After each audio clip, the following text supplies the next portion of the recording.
Então, boa noite para todo mundo que está aqui nesse momento, boa noite para todo mundo, ou bom dia ou boa tarde, que vai assistir isso depois. Nós estamos estudando o Teologia e os LGBT, do Padre Luiz Correia Lima, a partir da página 41, no primeiro parágrafo.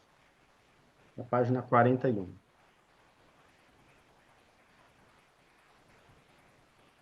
Pronto, alguém pode ler, por favor? E a gente vai fazendo o mesmo esquema de sempre. A gente lê um pedaço, comenta, se alguém tiver dúvida, pergunta, quiser comentar, comenta.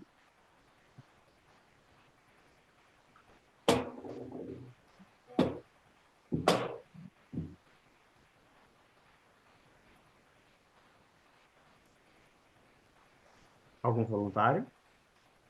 Esta prática só muda após o Concílio de Trento. Para proibir o matrimônio clandestino, ninguém mais poderia alegar que o matrimônio era efetivado no pacto nupcial. Ele só poderia ser efetivado em uma cerimônia religiosa pública, denominada casamento. O pacto nupcial perdeu seu caráter público e se tornou uma questão familiar interna, chamada noivado, um prelúdio ao matrimônio que não conferia aos seus integrantes os direitos matrimoniais, incluindo o intercurso sexual. Um casal de noivos jamais poderia ser confundido com um casal casado, que havia celebrado o casamento. Dentre os Uhum. objetivos, Pode continuar, por favor. dentre os objetivos do matrimônio, a procriação sempre teve a primazia. Em 1917, o Código de Direito Canônico hierarquiza esses objetivos. Tá, só um pouquinho. Onde está escrito aí, Código de Direito Canônico, os objetivos do matrimônio e a procriação sempre teve a primazia. Pode sublinhar. É importante. Porque a gente está aqui mais ou menos em 1400, 1500, e isso perdura até hoje. Então, na história do sacramento do matrimônio, desde muitos anos atrás, a primazia significa o que é primeiro, significa o que é mais importante, o cerne da coisa, aquilo que está no número um dos objetivos, ou seja, o objetivo do matrimônio é para a procriação. E tudo que envolve procriação. Como é que se procria hoje? Em 1500 não se procriava por inseminação artificial. Né? Então, o matrimônio só era contraído, essa é a palavra, por pessoas que têm um pênis e têm vagina. E isso influencia na decisão de quem pode ou não pode casar na Igreja Católica. Então, se não procria, não pode casar. E compreenderam a lógica? Então, boa noite, Viviane, boa noite, Josailton. A gente começou agora, a gente está falando, tá na página 41, no segundo parágrafo. Não, onde está, eu pedi para sublinhar a primeira frase, dentre os objetivos do matrimônio, a procriação sempre teve a primazia. Por que isso é importante? Por conta de um negócio chamado lei natural. Lei natural é aquela lei que vem da natureza. L com letra maiúscula, natureza com letra maiúscula. Lei natural. O que é lei natural? A lei natural foi entendida durante muito tempo como aquilo que vem da natureza. Está no campo do élito, das biológicas, que está naquilo que é fisiológico, está naquilo que está no campo da biologia, da anatomia. Então, e por biologia, anatomia e fisiologia se entendia aquilo que é dos mamíferos, aquilo que é padrão nos mamíferos. Ou aquilo, preste atenção nessa frase, aquilo que alguém decidiu que é o padrão nos mamíferos. Há muito tempo atrás, não se sabia que alguns mamíferos têm comportamentos de ato sexual entre si, entre machos ou entre fêmeas. E quando se descobriu isso, se escondeu durante muito tempo. Então, quando se descobriu que havia entre mamíferos relação sexual entre pares, macho com macho, fêmea com fêmea, e que não era para procriação, se disse que esse é um comportamento animal doentio. Esse é um comportamento de um animal doente. Esse é um comportamento de um animal defeituoso. E aí se inventaram uma série de regras e de conceitos para justificar isso. Entre o ser humano, isso também aconteceu. Então, se pegou aquilo que é a lei da natureza, já que quem procria é o macho e a fêmea, no mamífero humano, quem é o macho e a fêmea? É aquele que tem pênis e aquele que tem vagina. Se na natureza, macho com macho é algo desregrado, é algo doentio, então também será assim com os seres humanos. Por conta disso, homem, macho, mulher, fêmea, macho com macho, doente, fêmea com fêmea, doente. Então, o comportamento do ato sexual entre animais, macho com macho, fêmea com fêmea, foi tido como doente, e isso foi, por analogia, associado, atribuído ao ser humano. É por isso que foi daí que nasceu a ideia de que homem com homem é doença, mulher com mulher é doença. Foi daí que saiu essa ideia. Fernando, Pois não. deixa eu abrir um parênteses aqui. Isso é muito comum. Eu trabalho com animais, com mamíferos de grande, médio porte. É muito comum, principalmente quando a gente tem lotes de fêmeas lá que estão entrando em cio, Uhum. e todas elas entram em cio juntas, porque estão convivendo, né? A energia, os hormônios são comuns naquele momento. As fêmeas se montam e os machos se montam. Olha, Como que é chamado isso? No como? meio pecuário, veterinário? Sodomia. Deve ser, eu não sabia não. Existe até medicamentos anti-sodomia, entendeu? Que acalmam o animal, medicamentos para acalmar, porque é muito comum nas pastagens esse comportamento dos bois se montarem e das vacas se montarem umas às outras, entendeu? E isso é dado o nome de sodomia. Eu Outro sabia erro que, também, eu né? sabia que isso existia, mas não sabia, eu sabia do nome para mim que Isso, sodomia vinha de comportamento humano. Então, na verdade, sodomia vem de comportamento é animal. animal. Entendeu? Ah, interessante. Muito bom. É É bom ter a bacana. palavra de um profissional aqui da biologia. Isso. Mas alguém aqui da área Você pode. encontra com muita facilidade os hermafroditas também nesse meio animal, né? Os animais que têm os dois sexos, né? E Fez é até um palhaço. problema, né? Às vezes você pega lá uma fêmea e daí o funcionário fala, ué, ela tem uns caroços aqui. Eu falei, não é caroço, isso é testículo. Ah, mas é uma fêmea, tem testículo? Tem testículo. Uhum. Né? Então a gente tem que fazer a castração, ou quando os testículos são internos, né? A castração imunológica, química, né? Para daí resolver esse problema. Mas é muito comum. No meio animal é extremamente normal isso daí acontecer. Muito interessante. Muito interessante. Isso que o Wellington está fazendo, agora vamos pegar essa ideia do animal que é hermafrodita e vamos jogar para o ser humano. O ser humano a gente não fala mais hermafrodita, a gente fala intersexo.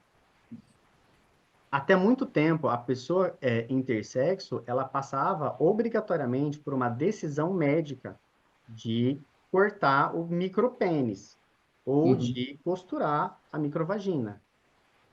Né? Era uma decisão médica, ou no máximo, quando o médico era bonzinho, ele perguntava para o pai e para a mãe o que, que eles queriam, o que, que eles preferiam que fosse. Isso era até escondido muitas vezes, né? Hoje em Uhum. dia não pode mais fazer isso. Tá? Então, se vocês conhecem alguém que passa por uma situação dessa, ou se conhecerem, não pode mais fazer isso, tá? É proibido. Sim. Em humanos, né? Em humanos. Uhum. Agora, isso, pensem nessa situação, agora naquilo que toca a quem recebe o sacramento do matrimônio. É homem ou mulher? É macho ou fêmea? Procria ou não procria?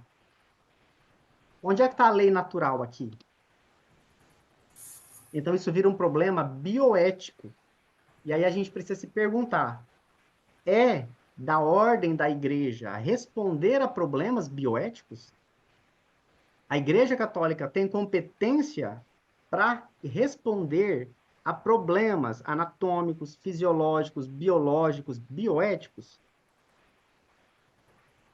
Igreja nenhuma tem. Pois é. Agora, sim, quando a gente pega aquilo que está escrito na Bíblia, aquilo que está escrito. Vocês lembram que a gente estava no Antigo Testamento? Vocês acham que não existia hermafrodita no Antigo Testamento? Ou no Oxe, tempo de Jesus? Sempre existiu. E sim. onde é que essas pessoas estavam? Por que a Bíblia não fala disso? Porque não é problema para eles. Isso não é um problema. Porque essas pessoas, historicamente, conforme as sociedades diferentes, ou elas eram acolhidas de alguma forma, ou elas eram tidas excluídas de alguma forma. Mas não era uma preocupação de Jesus ali. Se fosse o texto, alguém teria escrito sobre isso. Então não tem. Ou seja, esse é um assunto que foi historicamente problematizado de muitas formas e escondido de muitas formas. E hoje a gente tem alguns problemas que a ciência ajudou a resolver, e alguns desses que a ciência ajudou a resolver, criaram-se novos problemas. E as respostas que serviam no tempo de Jesus não servem para esses novos problemas. O que está escrito no texto bíblico, respondendo, diz respeito àqueles problemas do tempo de Jesus. Eles não dão conta de responder aos problemas de 2024. Então, a gente não pode cobrar do texto bíblico uma resposta para um problema que a gente tem hoje.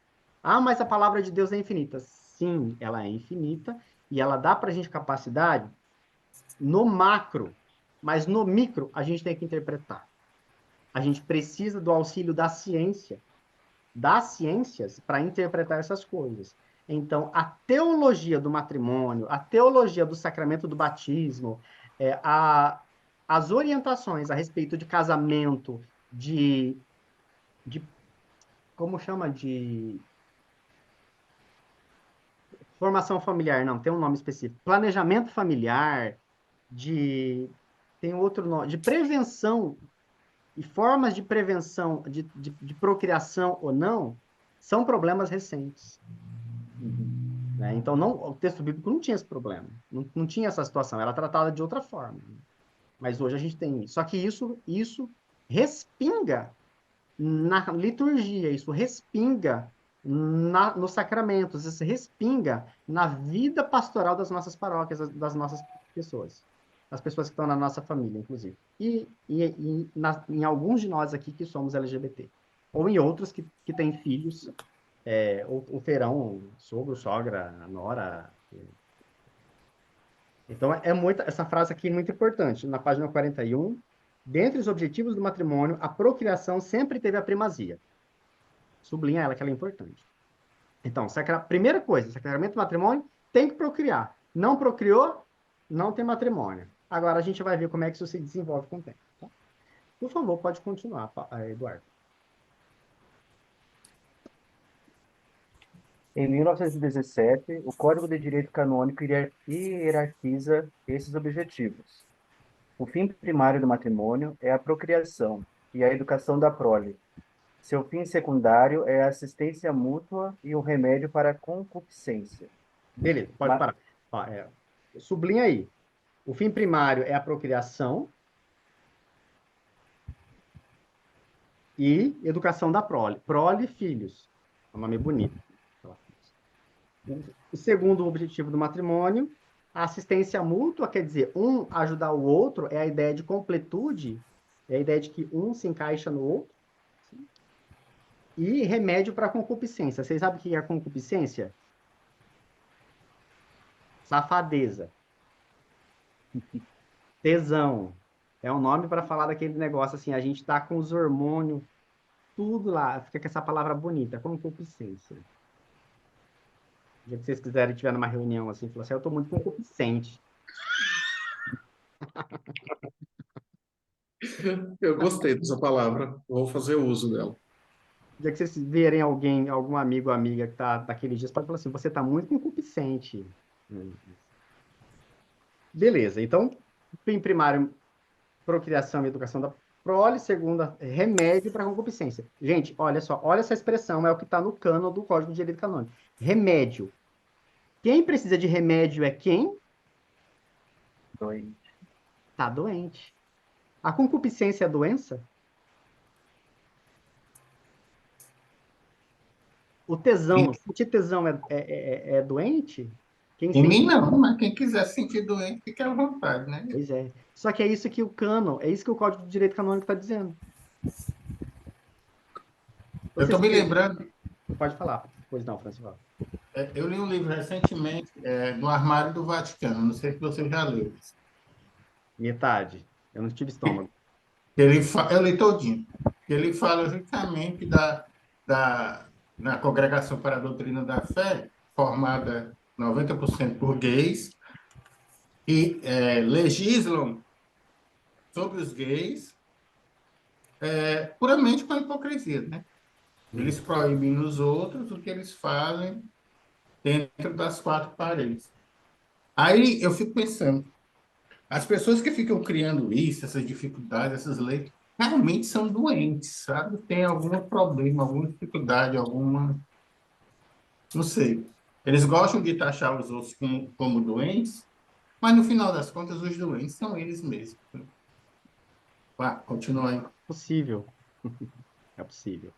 Bom, gente, agora sim, essa informação ela é importante porque ela vai influenciar no Concílio Vaticano II e no outro Código do Direito Canônico. A gente está aqui em, cadê? 1917, esse Código de Direito Canônico. Gente, 1917 faz 100 anos. Isso não caiu, mas isso está na entrelinha hoje do novo código, dito de outra forma. Tá? Mas é importante a gente saber que teve um período que não faz muito tempo de que a igreja entende que quem sente tesão precisa de remédio. Ou seja, é um entendimento de que a sexualidade é doença, é doentio. Ela precisa de controle. Ou seja, o que eu estou querendo dizer em outras palavras aqui? No Código de Direito Canônico está dizendo que sentir prazer é doentio. Ou seja, você precisa controlar o seu tesão. Você tem que manter o seu tesão de forma quadrada, controlada. E você que se vire para fazer isso. Porque se você fizer o contrário, você pecou, você tem que se confessar. Isso tem um impacto no ensinamento bíblico, no ensinamento pastoral e no ensinamento catequético. Isso tem um impacto na forma como o padre orienta os casais para terem filhos ou não.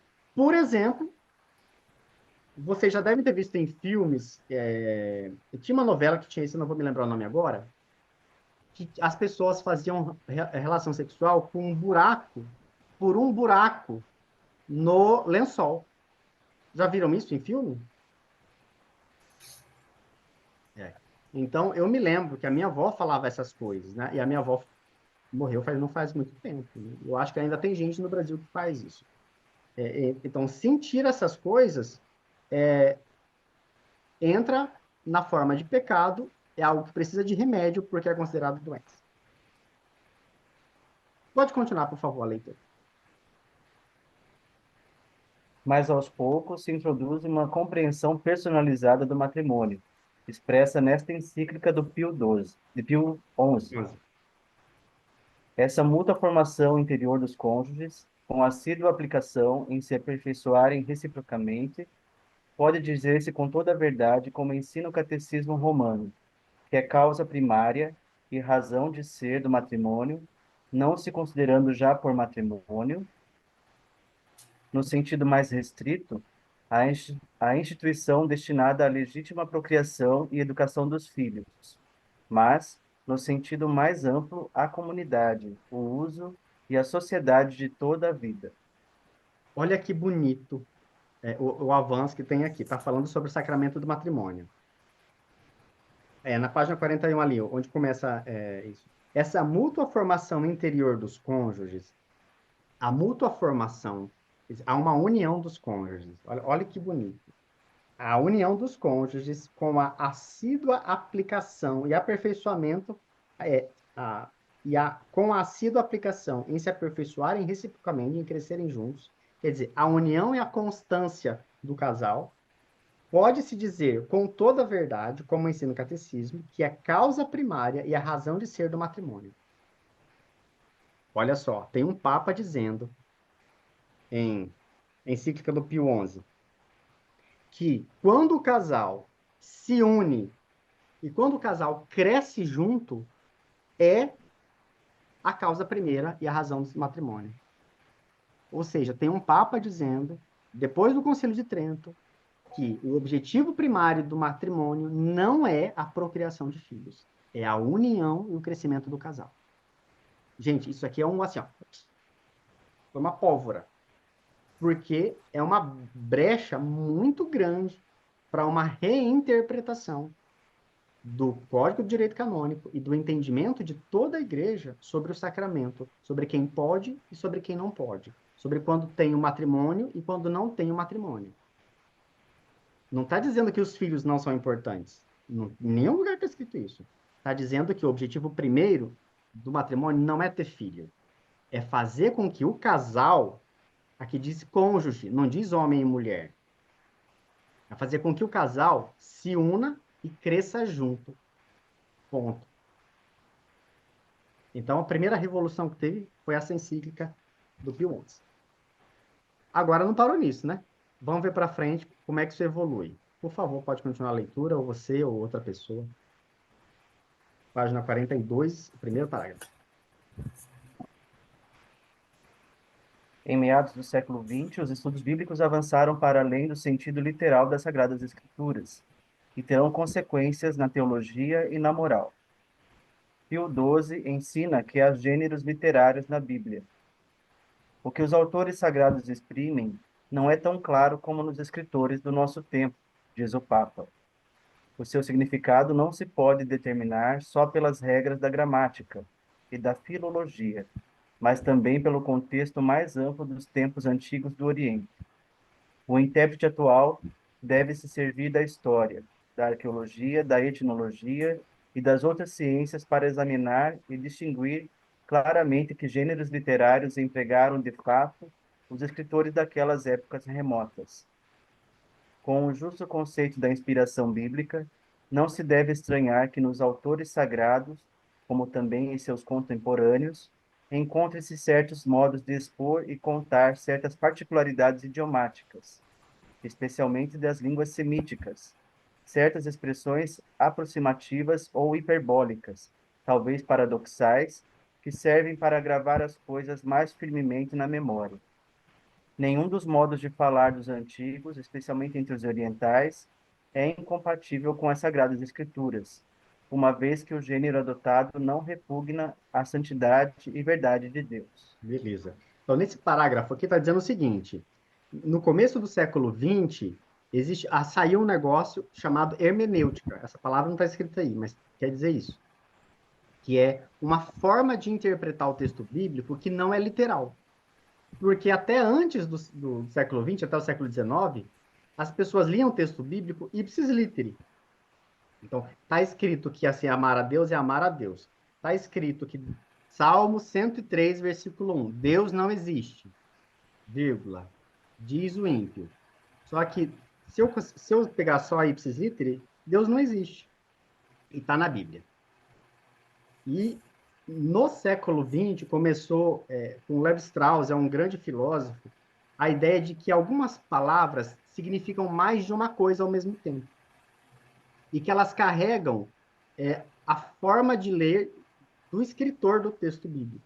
E elas têm uma história. E foi aí que começou a interpretação, a exegese bíblica, de uma forma mais científica, com a ajuda da hermenêutica e da arqueologia.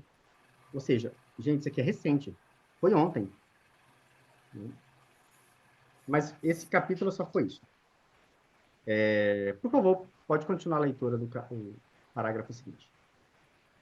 As questões de sexualidade, família e bioética, bem como as questões sociais, têm como referência teórica imprescindível a chamada lei natural, muito presente no ensinamento da Igreja Católica e na teologia. Na Bíblia, o mundo é criação divina, feito segundo a razão do Criador, de modo a manifestar a sua sabedoria. Supõe-se haver na criação uma racionalidade que pode ser conhecida pelo ser humano e orientar a sua ação. Há também uma lei inscrita no coração humano que orienta os seus juízos éticos, conforme o apóstolo Paulo. Como bem resume o Papa Bento XVI, o ser humano recebeu dons preciosos do Criador como o próprio corpo, a razão, a liberdade e a consciência. E aí se encontram também tudo aquilo que a tradição filosófica chama de lei natural. Todo ser humano com consciência e responsabilidade experimenta um chamado interior para realizar o bem e evitar o mal. Sobre este princípio fundam-se todos os outros preceitos da lei natural. Pronto, pode sublinhar. Sublinha ali, ó. Todo ser humano, com consciência e responsabilidade, experimenta um chamado interior para realizar o bem e evitar o mal.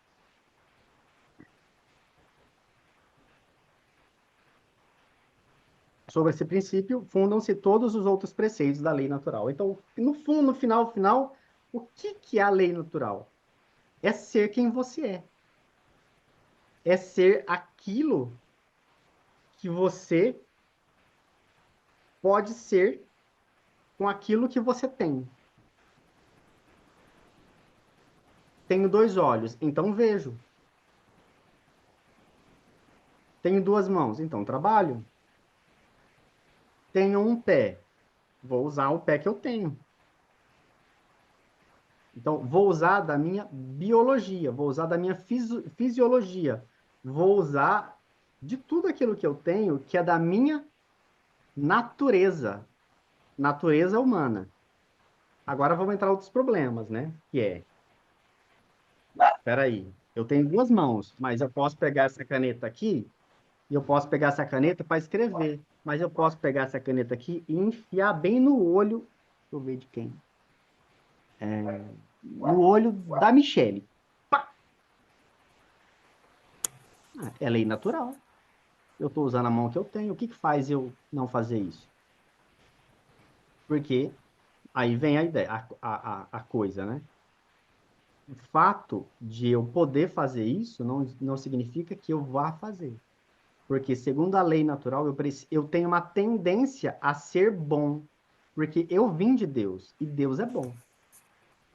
Então, se eu faço mal, se eu uso o meu corpo para fazer o mal, eu estou me distanciando de Deus. Se eu estou usando do meu corpo, da minha lei, daquilo que eu tenho, da minha forma de ser, para fazer o mal, eu estou agindo contra Deus. Então, toda vez que eu infrinjo uma lei da natureza, eu infrinjo Deus. Isso é o que se dizia. Onde é que está o problema disso? É cair no biologicismo. É cair de que, peraí, eu tenho pênis, então eu preciso encontrar uma vagina. Porque o meu corpo foi feito para isso, para encontrar uma vagina. Anatomicamente se encaixa. Fernando, então, partindo desse pensamento, o celibato é contra a natureza, é antinatural.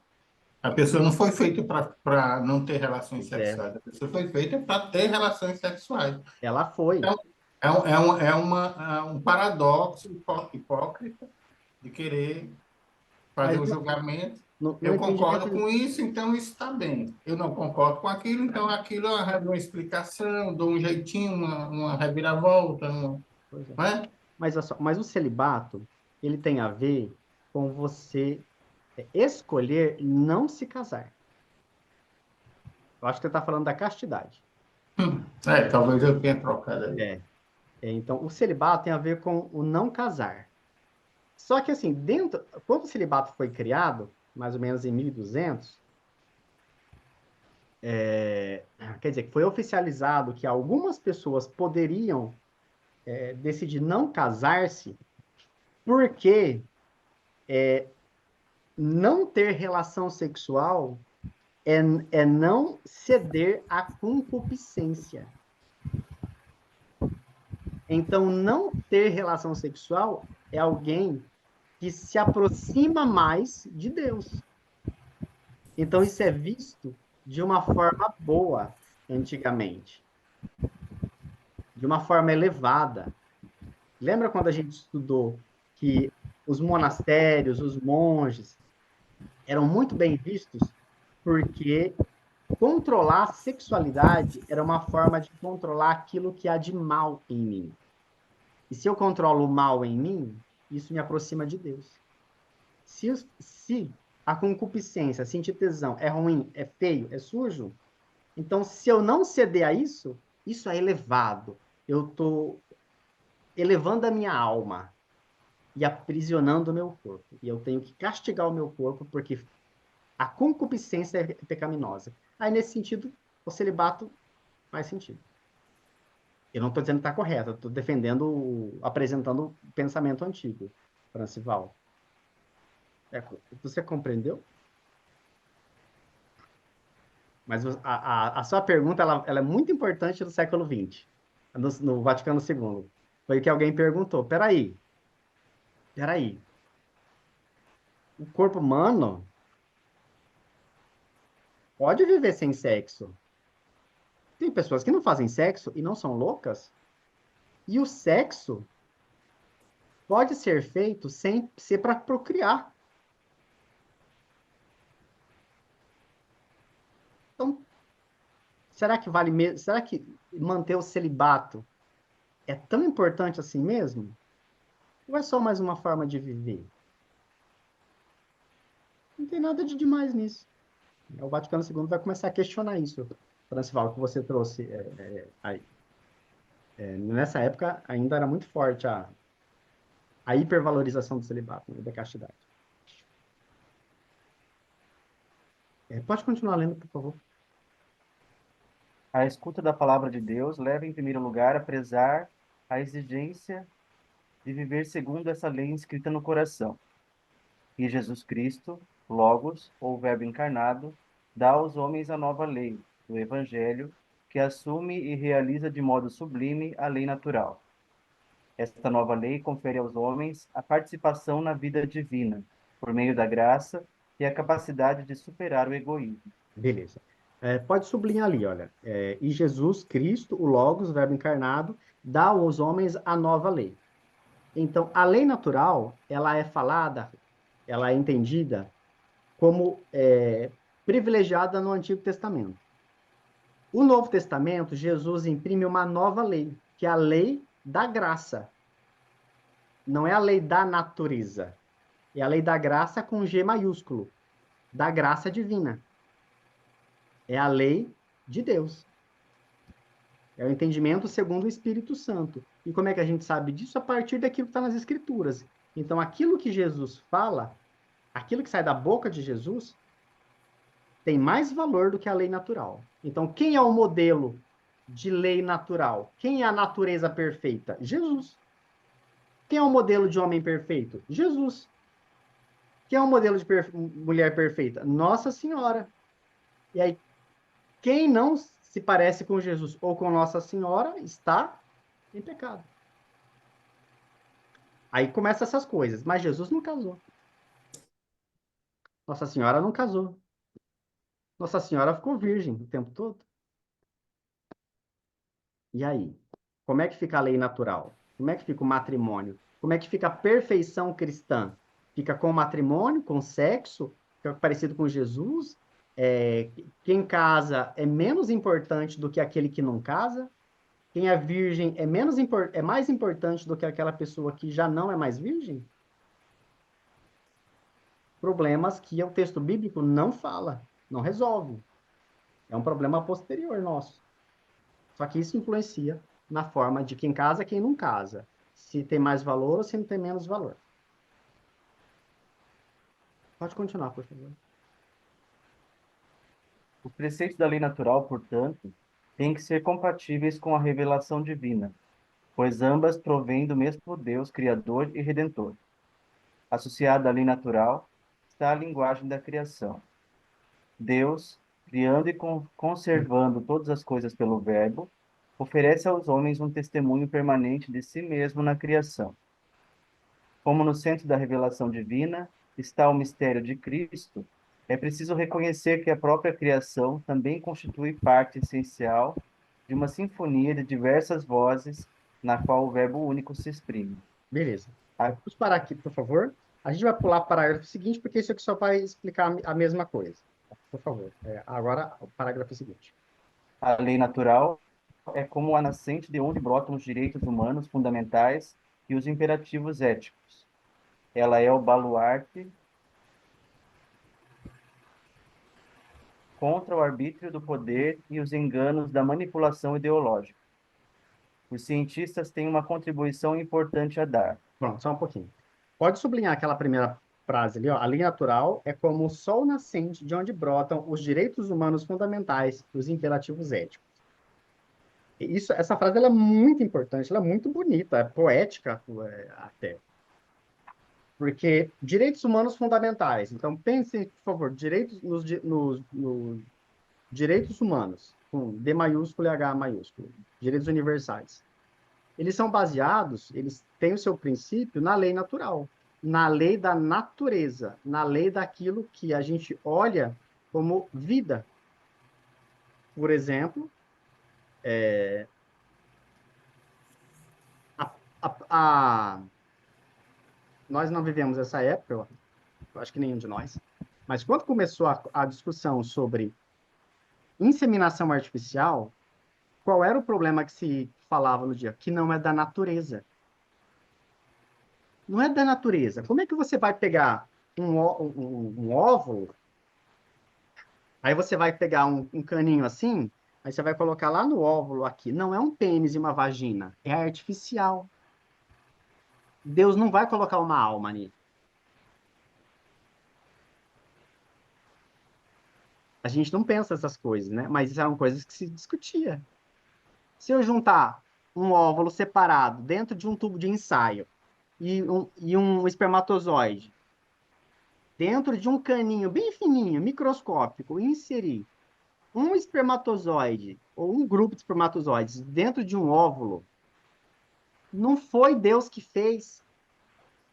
Eu estou manipulando, eu tô tomando o lugar de Deus.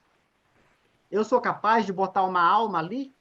Deus vai, eu estou querendo mandar em Deus? Como é que fica? Aquela pessoa que nasce, vai nascer com alma ou sem alma? E aí tinha gente que defendia que ia nascer sem alma, porque não foi criação de Deus. Então, se nasce sem alma, é um animal, não é humano. Se é um animal, eu posso escravizar, eu posso matar, eu posso fazer o que eu quiser. É um objeto, não vale nada. Não foi Deus que fez, não foi da natureza humana. Quem foi criado de forma da inseminação artificial? Pega um espermatozoide, coloca no óvulo. Essa criança que nasce e é colocada na barriga no útero de uma mulher, de forma artificial. Esta criança que não vem pela procriação da lei natural, não tem alma, ela pode batizar? Ela pode ser cristã? Problemas bioéticos, problemas. A igreja tem capacidade para responder essa pergunta? É da competência dos padres, dos bispos, do Papa, dizer se tem alma ou se não tem? Se é natural ou se não tem? Se aquela criança que nasce por inseminação artificial é humana ou não é humana? E aí, como é que a gente sai disso? Então, a gente já não viveu essa época, mas as perguntas, elas são perguntas muito sérias. O Vaticano II já discute isso e dá uma entrada. Na verdade, a inseminação artificial já existia muito e ela foi descoberta por um padre agostiniano, inclusive. O pai da, o pai da genética é um bispo agostiniano, é um padre agostiniano. Eu não lembro o nome dele, Hélio, você lembra? Ele trabalhava com ervilhas, uma coisa assim. Só que ninguém É o dizia. Mendel. Wendell? Mendel. Mendel. Gregor Mendel. Gregor Mendel, perfeito. Muito bem, François, é isso mesmo. Ele era um padre agostiniano. Descobriu a genética. Então, se existe genética, foi descoberta de um padre. Ou seja, a igreja já pesquisava isso antes da ciência. Onde é que isso vai bater depois do Concílio Vaticano II? Nas outras formas de inseminação artificial. Na inseminação artificial em mulheres lésbicas, em barriga de aluguel, em homens trans. E aí? Como é que a gente sai disso? A criança que nasce de um homem trans, nasce de um homem ou de uma mulher? de inseminação artificial, essa criança segue a natureza? Segue a lei natural? É humano? Não é? Pode ser batizada essa criança? Se essa criança pode casar? Como é que a gente responde isso? Percebe que a gente está tentando responder perguntas que a gente ainda não tem resposta. Eu não tenho. Mas a gente precisa fazer. Porque se a gente não fizer essa pergunta, a gente vai tratar estas pessoas e estas crianças como animais. E não como gente.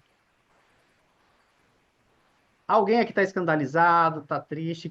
Eu gostaria de ouvir de vocês. Quando eu solto essas provocações, o que vocês sentem? Eu trato isso com muita naturalidade, entendeu? Isso também vem da minha profissão. Eu sou biólogo, então eu vejo que tudo vem de Deus, inclusive a ciência, né? Então, se existe hoje o conhecimento de se fazer uma inseminação artificial, de se fazer uma fecundação in vitro, entendeu? E dar a possibilidade da felicidade de uma família ter um filho, eu acho que isso, como vem trazendo união, vem trazendo felicidade, vem trazendo amor dentro de uma família, isso só pode ser divino também, entendeu? Eu não vejo nenhum escândalo nisso, né? Ou numa família homoafetiva de duas mulheres que querem ter um filho, buscam uma inseminação artificial, ou numa família homoafetiva de dois homens que vai lá e busca uma barriga de aluguel, quer ter um filho. Eu vejo isso como amplas possibilidades do uso da ciência que a gente tem avançada para produzir amor, para produzir felicidade. São crianças que são amadas, né? Só no nosso grupo aqui, que a gente conhece aqui em Maringá, quantas crianças adotadas por casais homossexuais, né? Tava lá em Toledo, jogado nos abrigos, entendeu? Sem atenção da família. É, imagina o coração dessas crianças, né? O que sentia, né? Estando ali dentro do abrigo, os pais abandonaram ou negligenciaram, e ali na expectativa de encontrar uma família, de repente chega uma família diferente, dois homens, duas mulheres, né? E quanto que essas crianças são amadas? Você mesmo conhece o Raul, né? Uhum, por isso. Quanto que essas crianças são amadas, né? O quanto que elas crescem e se enquadram nessa família, e eu não vejo nenhuma criança revoltada numa família dessa, né? Então, se veio por adoção legal, né? Se veio por uma inseminação artificial, por uma fecundação in vitro, eu vejo que é um sinal de amor, de carinho, de desejo, de cuidar de uma vida, né? E eu vejo isso como algo muito natural, Uhum. entendeu? Não vejo nada assim. Eu sei que as pessoas, assim, tem gente que acha cabelo em ovo, sabe? Mas é um uso da ciência pro bem da humanidade, pro bem das famílias, pro bem das pessoas, entendeu? Essa é uma maneira de incluir e trazer a vida para todos os casais, para todos os tipos de pessoas que se amam, né? Uhum. Eu sou super a favor. Se eu É, pudesse, que eu só insemino vacas, porcas e galinhas, mas se eu pudesse inseminar mulheres também, fazia os filhos, de Obrigado. maneira artificial, né? Alguém ia falar? Eu também queria falar uma coisa, né, a respeito, né, da questão da inseminação. A gente teve recentemente, né, aquele documento, né, da dignidade infinita, né, e eu achei pertinente uma coisa que é uma preocupação, né, da igreja, que eu achei uma preocupação válida dentro daquele documento, que eu reconheci sim verdade dela a respeito da fertilização e da barriga de aluguel, querendo ou não, é a questão da comercialização, né? A gente sabe que a gente vive numa sociedade, né, capitalista, então, onde tudo pode ser usado para capitalização e para comercialização. Então, o argumento desse documento, eu acho ele sim válido a respeito da inseminação artificial, porque, querendo ou não, a gente vê, já existe, inclusive, há alguns anos atrás, não me lembro exatamente quando, mas eu vi a notícia, né, de que com os avanços da genética, se não ter uma uma definição a respeito dessa bioética, né, a gente já vai ter a possibilidade de escolher, assim, a cor dos olhos, né, da criança que vai ser gerada ali, o tipo do porte físico, essas características, né? Então, querendo ou não, eu acho também esse argumento válido. Eu tenho essa, ainda mais depois que eu li esse documento, eu tenho esse certo, mas já era um pensamento que eu tinha já antigo meu a respeito da questão da adoção, né? Eu acho muito mais válido, na minha opinião, adotar, né, uma criança que está precisando disso, daquilo, do que de fato pagar para fazer uma inseminação. É um pensamento pessoal meu, né? Ou Uhum. seja, se eu fosse tentar construir uma família, eu não iria buscar o método de inseminação, nem barriga de aluguel. Eu iria optaria pela adoção, porque eu acho este argumento válido, né, de que a inseminação, mesmo que seja na intenção, no que for, no fundo, é uma espécie de capitalização, né, da vida humana, porque você vai estar pagando. Existe clínicas especializadas, existe um comércio ao redor disso. Então, é um comércio de fertilização in vitro, de clínicas de fertilização in vitro.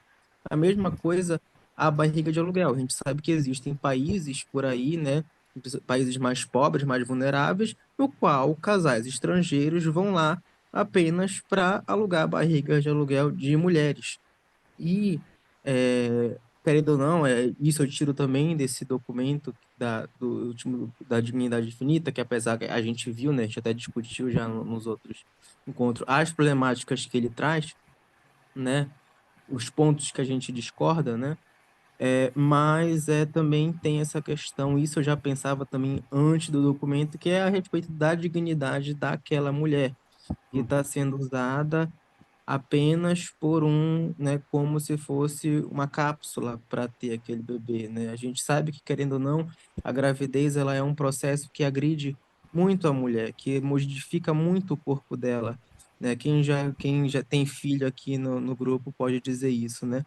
Do quanto a gravidez não é uma coisa qualquer, do quanto ela muda, afeta e influencia no próprio psicológico da mulher. Então, também acho, mais uma vez, esse argumento válido através, quando a gente para pensar a respeito da comercialização da vida humana e da dignidade da mulher que está servindo de barriga de aluguel, né, nesses casos. Beleza, obrigado, Paulo. Pois é, essas crianças, esses casais, essas crianças já estão nas nossas paróquias, já estão na catequese, já estão por aí, vão aparecer cada vez mais. E a gente precisa saber, essas coisas a gente estuda para poder entender alguns posicionamentos da igreja. Não é para a gente aceitar o posicionamento, é para a gente refletir sobre ele. Sabe, de onde é que saiu isso? Por que que a igreja não aceita o casamento entre pessoas do mesmo sexo, do mesmo gênero, quer dizer? Porque durante muitos séculos se viu que não procria, e o entendimento era que o objetivo é procriar. E quando procria pode, mas a gente tem outro problema, que não é só procriar, precisa ter a inseminação intravaginal. E como é que faz um casal gay? Como é que faz um casal lésbico? E se o casal lésbico resolve pegar um pênis de uma pessoa, de um rapaz, voluntário ou pago? É válido? Porque aí houve inseminação intravaginal. Então, aí são outros problemas, entende? Que não é da competência da igreja resolver, mas a gente tem que a gente tem que cutucar a igreja. Vamos falar sobre isso, igreja? O nosso argumento é esse. Você entende assim, mas antes de criticar, a gente tem que saber o que a igreja pensa, para a gente poder criticar argumentativamente, né? Não para combater, mas para crescer. Pode continuar a leitura, por favor.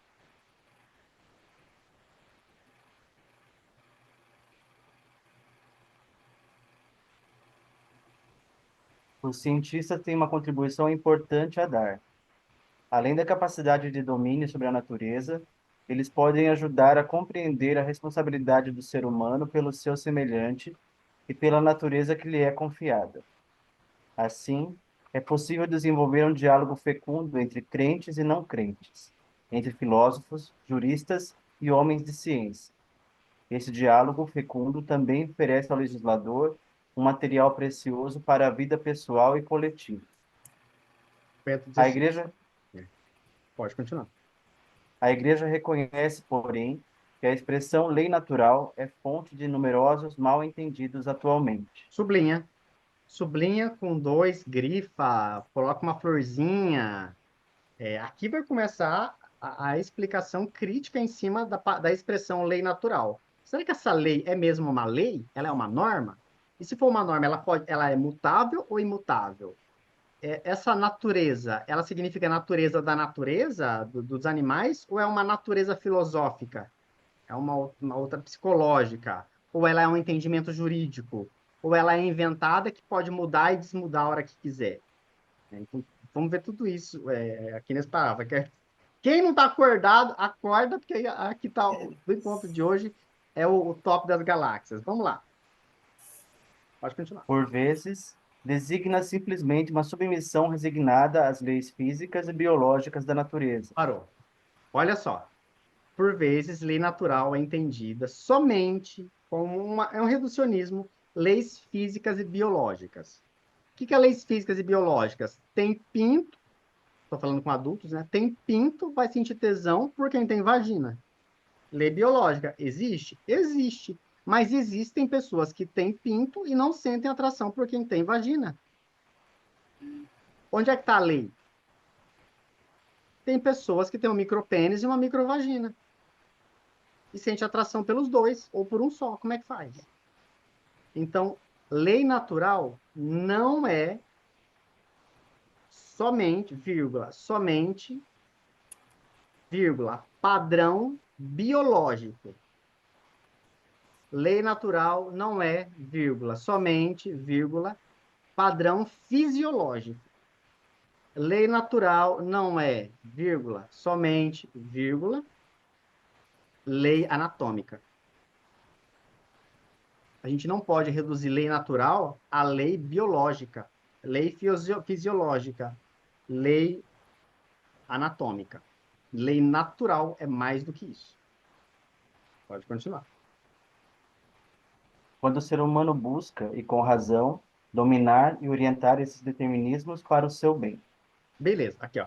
Olha só, quando o ser humano busca, com razão, dominar, ter o controle e orientar. Gente, dominar e orientar significa educar. Quando o ser humano olha a sua biologia, a sua fisiologia e a sua anatomia e a educa, o que é que nos difere de outros mamíferos? É a capacidade de educar as nossas emoções, as nossas concupiscências. É a nossa capacidade de não é controlar, é educar. Educar a nossa concupiscência. Aqui não é, por exemplo, o argumento que se tem na extrema-direita no Brasil, aliás, esse argumento foi o que o deputado Nicolas Ferreira disse hoje numa tribuna, falando sobre pessoas transexuais, de que o casamento é feito entre um homem e uma mulher, e de que se normatizou outras formas de casamento. Ele está dizendo assim, o natural é entre um homem e uma mulher, e querem normatizar casamento entre pessoas, porque casamento se faz entre quem tem pênis e tem vagina. Você vê que tem aqui um biologicismo por trás desse argumento dele, né? Então, o que ele está dizendo? Que para ser humano, o ser humano só é humano se ele ceder à sua biologia. Sentiu, tem que fazer. Tem tesão, você tem que pegar o tacapo, bater na cabeça da mulher, pá! E levar para a caverna e estuprar ela. Porque é isso que os machos faziam nas cavernas. Então, o que o padre Luiz está dizendo assim? A lei natural não é você ceder à natureza irracional. A lei natural, ela considera A educação a partir da racionalidade, a partir do pensamento reflexivo, a partir da autocrítica, se o meu comportamento, se o meu desejo, ele é humano, ele respeita o outro. Porque o que o animal tem dificuldade de fazer? Aliás, alguns conseguem fazer, né? Já sabemos. Que é dominar o próprio instinto.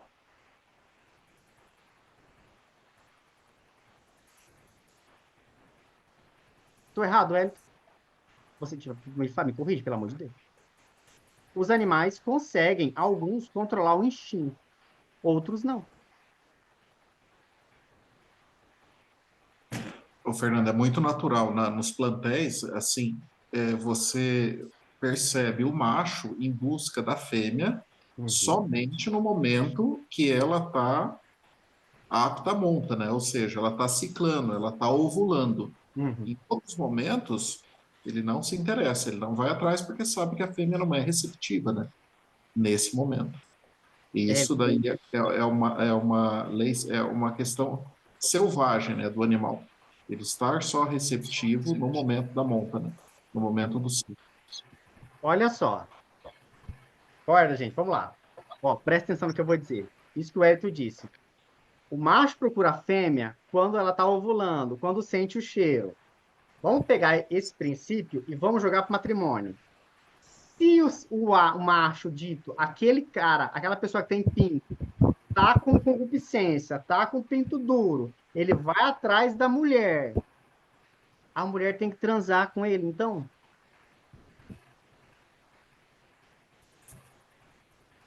Se o macho quer, a mulher tem que obedecer. Ah, o homem é a cabeça, mulher obedeça aos seus maridos, está na Bíblia. Por trás desse pensamento tem uma ideia de lei natural, de que o homem é o dominador. De que o homem. Vocês já viram essa frase muitas vezes. Ah, mas homem é assim, homem é assim mesmo. Homem faz isso mesmo, né? E com esse argumento se utiliza para que os homens, eu vou usar uma palavra muito pesada, eu estou usando de forma consciente, estuprem as suas esposas. E aí, as mulheres, porque aprenderam que, homem é assim mesmo. Aí ele quer, eu tenho que satisfazer o meu macho, eu tenho que satisfazer o meu homem. Mas de que casamento se mantém a partir da obediência, inclusive sexual, se o homem quer, ele tem. E a mulher tem que dar conta do homem que tem em casa. E se ela não fizer isso, é pecado. Porque ela não está satisfazendo o marido, que ela tem que obedecer. Isso é um problema do sacramento do matrimônio. Aqui. Então a mulher não pode dizer não para esse homem? Ou pode? Então vocês vejam, se a gente for pegar aqui aquilo que é lei biológica, sentir o tesão tem que transar. Gente, não somos animais irracionais. Então vocês vejam como esse argumento do Nicolas Ferreira, ele cai. É muito fácil derrubar.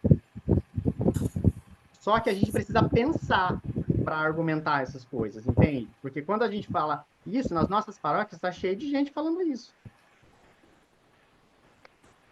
Então, muita atenção. O que nos difere dos animais é a nossa capacidade de educar a nossa sexualidade.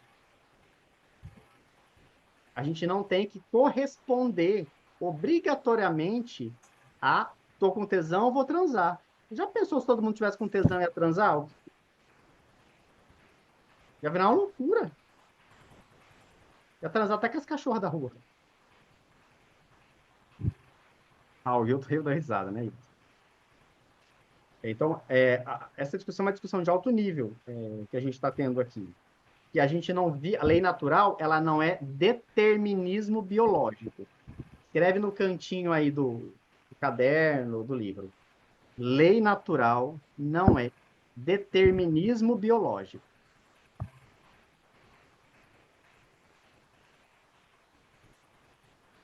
Não é porque meu pinto está duro que eu tenho que sair para comer alguém. Desculpem a palavra do chulo, mas eu falo dessa forma porque é mais fácil entender. não é porque, desculpem a expressão chola novamente, porque eu estou falando assim porque as pessoas falam assim, se alguém se ofender, me diga. Não é porque uma mulher está com tesão que ela precisa sair transando com todo mundo. Se ela quiser fazer isso, mas se o homem quiser fazer, faça. Só que eu preciso entender que o fato de eu poder fazer não significa que eu deva fazer. Está na Bíblia. Olha só. Tudo posso, mas nem tudo me convém. Tudo posso, mas é lei natural. Tudo está na Bíblia. Tudo posso, mas nem tudo me convém. Então não é porque eu tenho tesão que eu posso transar a hora que eu quero, do jeito que eu quero, na hora que eu quero, com quem eu quero. Então a gente achou que é uma resposta razoável. Pode continuar, por favor, a leitura. Por vezes, esta lei é apresentada como um dado objetivo que se impõe de fora da consciência pessoal, independentemente do que elabora a própria razão e a subjetividade. Bom, só um pouquinho. Essa frase difícil aqui está dizendo o seguinte: por vezes, essa lei, a lei natural, é apresentada como um dado objetivo que se impõe fora da consciência pessoal. Essa frase está dizendo o seguinte: somos seres humanos fora da nossa consciência, fora do eu quero. Existe alguma coisa em nós, que o Freud chamou de inconsciente, e a ciência descobriu e chamou hormônio, dizendo assim: eu vou ficar com tesão em horas que eu não deveria ficar com tesão. Eu vou sentir atração por alguém que eu não deveria sentir atração por alguém. Você é psicanalista, Viviane? Hoje é aniversário do Freud. 168 anos. O Freud foi quem sistematizou a proibição do incesto. Porque nas pesquisas deles, ele descobriu que todo ser humano, eu, vocês, o Papa Francisco e o Bolsonaro, temos atração fisiológica pelo papai e pela mamãe. Atenção, eu estou reduzindo bastante aqui, eu não vou explicar isso aqui, porque a nossa aula não é sobre isso. Mas existe evidência já de que todo o corpo humano é passível de sentir atração por qualquer coisa, desde uma outra pessoa, desde um animal, desde um objeto. Todo o corpo humano é sensível. Agora, o fato de ser sensível não significa que eu vou dar vazão para isso. Então, a lei do incesto existe desde muito antes de Jesus, desde o tempo do Antigo Testamento e até muito atrás, existe a lei do incesto, que era vivida por algumas sociedades, mas não por todas. Inclusive, no Antigo Testamento tem relatos vários de relações incestuosas e passaram pano ali em algumas. No tempo de Jesus, o judaísmo já não aceitava a relação incestuosa, tá? Então, Jesus não tinha isso no seu código de vida. Mas em outras sociedades, no tempo de Jesus, isto era lícito. Vide gregos. Então, esse é um dos problemas enfrentados quando o cristianismo sai de Israel e vai para o mundo grego. Então, o que essa pequena frase disse? Que, apesar da nossa consciência, vai ter uma parte de nós que vai ser incontrolável, que a gente vai dizer, desculpem a expressão, pinto não fica duro, mas ele vai ficar. E a gente não tem controle sobre isso. Então, o que a gente faz? A gente aceita esse limite e educa isso de uma forma racional, né? O Freud depois vai chamar isso de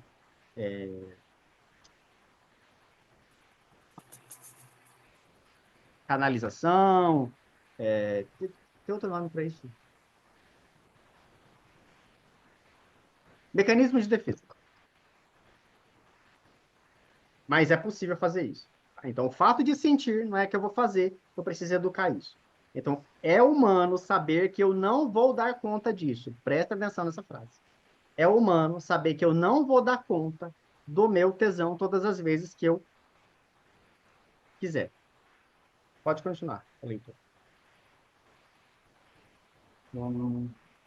É suspeita de introduzir uma forma de heteronomia insuportável à dignidade da pessoa humana livre.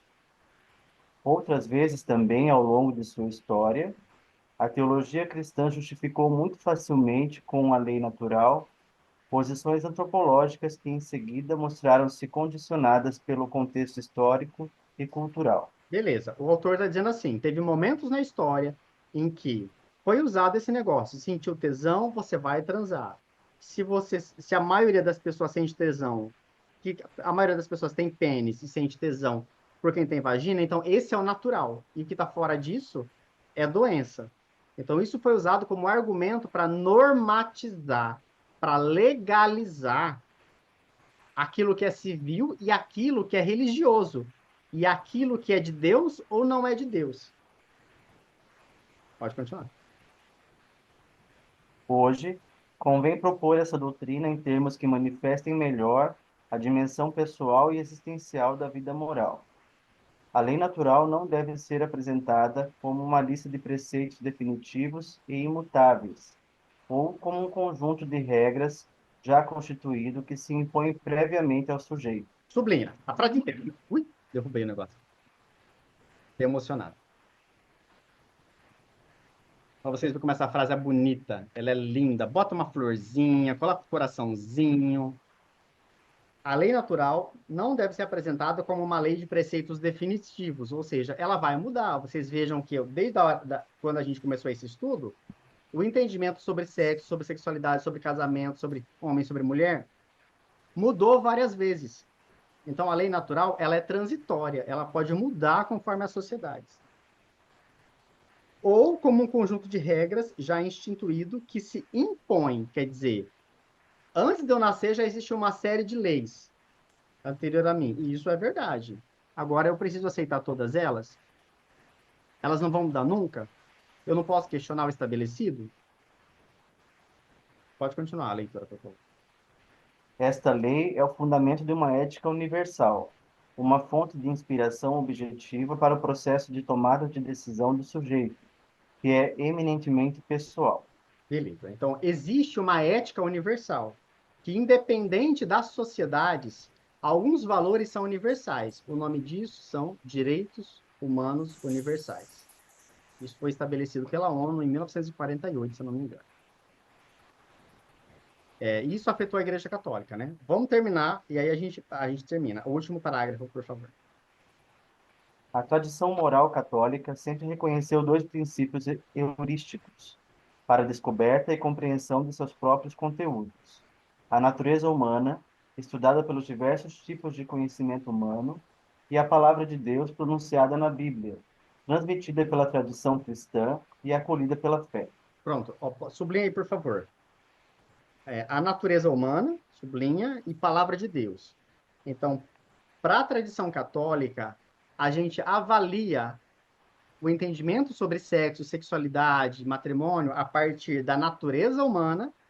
Veja que natureza está com letra minúscula e não maiúscula, ou seja, pode mudar. E palavra de Deus. Palavra de Deus significa Bíblia, tradição e tal. Pode continuar. Com relação à sexualidade, pode-se endossar Bernard Herring. Podemos serenamente afirmar que a Igreja Católica, sob guia do magistério, conservou sempre o essencial da mensagem bíblica sobre a sexualidade, mesmo admitindo que as dissonâncias parciais foram mais profundas. Esse Bernard Herring é o maior teólogo do século XX. É o cara top das galáxias. A Paulus acabou de publicar um livrozinho dele chamado Mística Cristã, alguma coisa, mas do Bernard Herring. Agora que foi chegar em português. Ele dizendo, olha, a gente pode acreditar que o essencial na Bíblia, no entendimento dos bispos, ele viveu de uma certa forma, não perfeita, mas de alguma forma aconteceu. Mas sempre de uma forma sincera. E a gente para por hoje, antes do Concílio Vaticano II. Encerrando esse assunto com chave de ouro da lei natural. Dúvidas, angústias? Alguém, se vocês puderem ligar a câmera para mim tirar uma foto, por favor. O que vocês mais gostaram? Alguém ficou escandalizado, chorou? Não vai dormir hoje à noite? Vai abandonar a igreja? Não? Será que alguém chegaria a esse ponto? Cara, você sabe, assim, no seminário a gente estuda essas coisas, assim, um livro inteiro para cada ponto desse aqui, né? Tem um Lembrei monte de disso. garoto que entra em crise, que quer morrer, essas coisas. É É, difícil. quando eu entrei na filosofia, tá me ouvindo? Tô. Quando eu entrei na filosofia, os professores falavam exatamente isso. Eu vou fazer você desacreditar de Deus. Lembra disso? Você deve ter passado por isso. Acontece. E era exatamente isso. A gente esmiuçava tal qual você está fazendo aqui. E, claro, não me fez, né, desacreditar, mas realmente deixa a gente balançado. Eu espero que ninguém aqui caia nessa. Se alguém ficar em crise, fala comigo. A ideia aqui não é tirar de ninguém, mas é para a gente aprofundar. Vocês vão ver, a gente está num processo crescendo, né? A gente estava uma semente, a gente está começando a eclodir a nossa semente para virar aí um pezinho de feijão, um pé de soja, alguma coisa assim, e a gente vai crescer mais ainda. E depois de ter passado por todas essas crises, eu vou fazer 59 anos esse ano, eu já penso justamente o contrário. Deus é maravilhoso, apesar dos seus ditos representantes, que desfazem a maravilha que ele construiu e constrói todos os dias, mas aqui e acolá tem uns porta-vozes, entre aspas, que destroem, né? É. Apesar desse povo todo, Deus está aí, presente. Deus, quando eu falo Deus, eu me refiro a Jesus. Porque, para mim, Deus é Jesus. A figura humana de Jesus representa Deus. Então, pode falar o que quiser, publicar encíclica que quiser, que para mim nem flui nem contribui. Eu leio, eu sou curioso, até para falar mal se eu discordar, né? Porque Tá certo. eu tenho essa possibilidade e eu não tenho medo nenhum de discordar e tranquilo. Então, mas Deus está tranquilo. Eu e Deus estamos tranquilos, Que bom. sem essa dificuldade, sem essa culpa, nada disso. Tranquilidade. A vantagem do estudo é que a gente retira os penduricalhos da árvore de Natal e a gente fica só com aquilo que é essencial. A nossa fé está baseada nisso. A gente vê que muita coisa mudou e muita coisa ainda vai mudar. Mas a gente precisa entender como é que isso aconteceu, para entender o que vale a pena mesmo e o que a gente simplesmente. Deus é mais. Sorria, por favor. X. Pronto. Vou mandar lá. Por favor, mandem no Instagram ali de vocês, por favor, no WhatsApp. Tchau. Tchau. Tchau.